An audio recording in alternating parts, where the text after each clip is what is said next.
Sentiu les campanes? Estem a la plaça de l'església de Pradell de la Teixeta, al Priorat. Aquí, en aquest banc, sempre hi havia el Remigio, el senyor Remigio de la plaça, que s'alimentava bàsicament de pa i xocolata. I sempre tenia tot de gent al voltant escoltant les seves històries. Un dia en què jo vaig venir a Pradell, van sonar les campanes i el Remigio, que estava aquí, ens va explicar la següent història.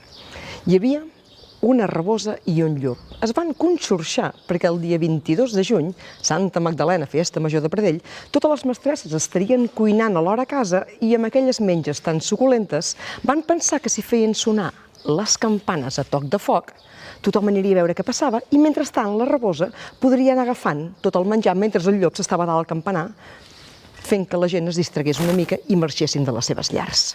Què va succeir? Que quan el llop va començar a tocar les campanes, ningú se'l va creure. La gent va pujar al campanar i el van començar a tonyinar. Va poder escapar-se i mentrestant la rabosa va anar de casa en casa alimentant-se a més no poder.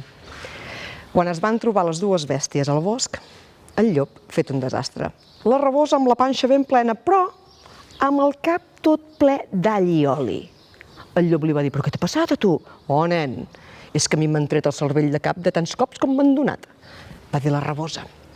El llop s'ho va creure, becinera d'animal, però ha quedat la dita des d'aleshores i el fer a Pradell que quan ve algú que és de fora un forani, per fer-li una broma, apareix un del poble amb tot d'all i oli pel cap i li diu, mira la dona, m'ha estomacat, m'ha sortit el cervell. Mare de Déu.